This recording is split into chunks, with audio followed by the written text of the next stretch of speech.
What's up, guys, and welcome back. Good morning, good afternoon, good evening, wherever you're watching this wonderful channel from. This is John Gillis Entertainment. We give you hot yourself for the trends and happenings, not just in Nigeria, but in Africa and also globally. If you are new here, the subscribe button is free for you to hit, and don't forget to hit the like icon and the bell notification so as to get updates whenever we upload hot new trends. Well, let us start with soccer. That is what is trending right now. The Under-20 World Cup. By the way, have you been watching the games? Which country do you think will go home with this prestigious trophy? The comments are open for you. And congratulations to Italy and Israel. They have both booked their place in the semi-final. Do you think Nigeria will be able to make it to the semi-final? And by the way, who do you think will be going home with this prestigious trophy? We really need this trophy in Nigeria. It's been long. We won a trophy like this. We really want to win a trophy this time. Do you think Nigeria will be able to come home with this prestigious trophy? The comment section is open for you all to drop your wonderful comments. Now let us dive into something else that has been trending in our beloved country, Nigeria. Politics has been trending. We have a new administration. Bola Tinubu has just been sworn in as the president of the Federal Republic of Nigeria, and in his acceptance speech, he said something about subsidy removal. That fuel subsidy has been removed. That has gotten so many Nigerians complaining, crying, talking, because it's not been easy. Life wasn't rosy before the subsidy removal. Right now, it's very terrible. People have been complaining not because they don't know the subsidies overdue. Yes, subsidies overdue, but they were expecting Bola Tinubu to chill in office for like 3 months, maybe after appointing ministers, so that they'll make the right decision rather than just removing subsidy. Because right now things are not very rosy as we expected in Nigeria. And regarding the subsidy removal, someone dropped this question that Nigerians have accepted the petrol price hike after it eliminated the queues at filling stations. They are glad to be out hustling instead of sleeping at fuel stations. Why is NLC threatening to go on strike over a done deal? If you support them, why? Is this political? Yeah, actually we got this news from the owner of Naira Land. He has been asking a question. He wants to know now, because we have this rumor that it's like NLC, the Nigerian Labour Congress, will be going on strike because of the fuel subsidy removal. But according to what he said, I think maybe it's okay. Yeah, some people are okay with what is happening in Nigeria. Are you okay with the decision of the president of the present administration to remove subsidy? The first day of office, because right now it's not easy to get fuel. You can't even cruise a car with 5,000 naira. Mba. It's not possible. Well, talking about the present administration, we have this photo. This picture of President Bola Tinubu as he welcomed distinguished senators from APC to the State House in Abuja. In his words, he said, "Together we reaffirm our commitment and united efforts in realizing our cherished vision for Nigeria. With every hand on deck, we are resolved in our pursuit of a prosperous nation." Well, that is what we have been praying for. Those words are really what we've been praying for. We want a country that will be moving forward, because we're tired of going like 3 steps forward and 2 steps backward. It's terrible indeed. It's terrible to the superlative degree. We really want a country that is a prosperous country. Nigeria is a great nation. We have all the natural resources. We have everything to survive, but we are not smiling. Common light. We have rivers. We have everything that can give. We don't have light in the country. Well, we really want a prosperous country. Now, talking about politics in the country, I got this news. It's quite fascinating. There's one funny thing about politics. Don't trust politicians. Don't trust politicians. When I saw this news, I was like, for real? Let me read it out for you. From the desk of Senator Dino Melaye of the PDP, the PDP governorship candidate for his state, Kogi State. He said, "President Bola Tinubu is my father. Under his watch, nobody will be allowed to rig Kogi Guba election." When I saw this, I was like, really? With all the drama this guy caused at the PDP campaign rally, when he was supporting Atiku, when he was pushing aside Bola Tinubu. Now he's saying Tinubu is his father. with all the drama he has caused, even the one he caused with Tinubu's wife when they were both in the red chambers when they were both senators. Like seriously, politics. My brother, if you trust politicians, if you trust politicians, you don't trust trouble. Well, we've heard it from the desk of Senator Dino. Do you think he will become the next governor of Kogi State? Do you think if he becomes the next governor, he'll be able to move the state to greater heights, to where the state should be? Please, the comment section is open for you or to drop a wonderful comment. Now, talking about ex-president, President Bola, President Muhammadu Buhari, rather, we have this news that Buhari submits asset declaration forms to CCB. Let me read out what someone said about the form.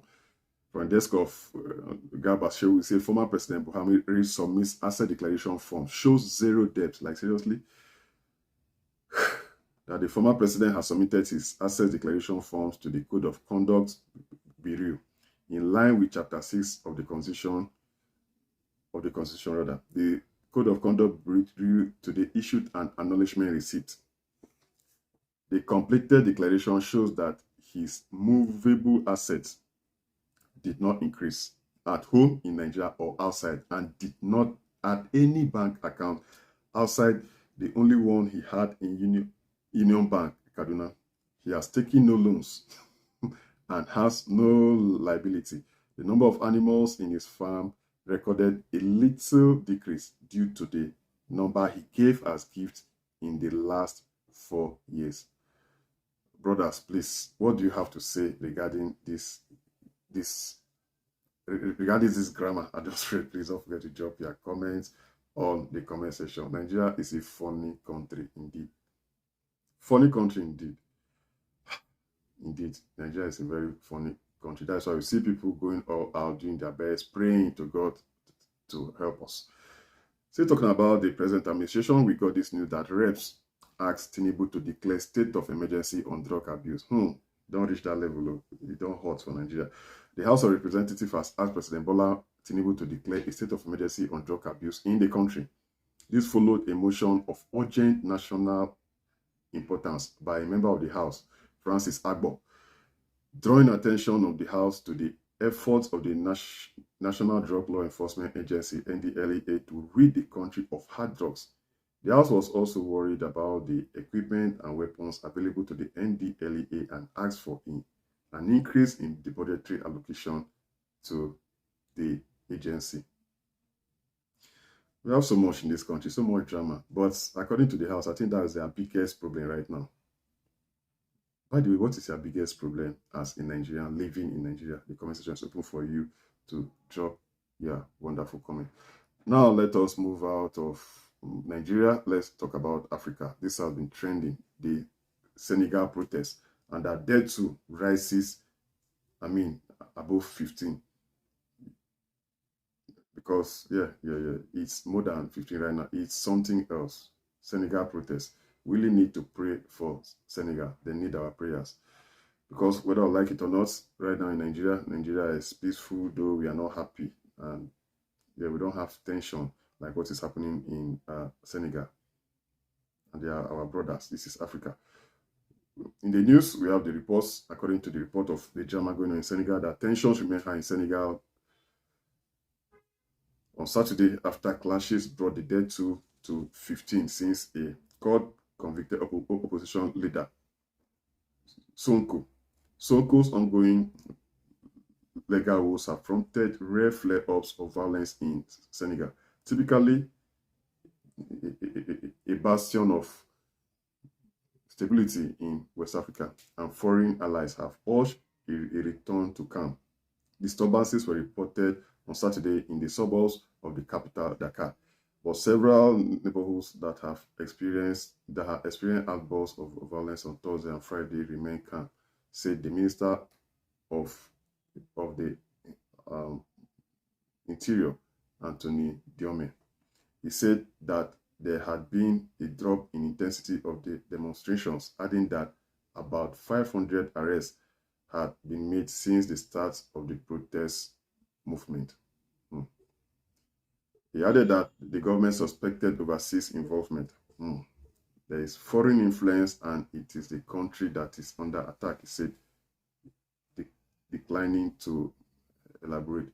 Sonko, a 48-year-old former tax inspector, was initially charged with rape, but was on Thursday convicted on a lesser charge of morally corrupting a young man and sentenced to 2 years in prison. He claims the charges against him were a bid by the government to torpedo his political career ahead of the presidential election next year. His conviction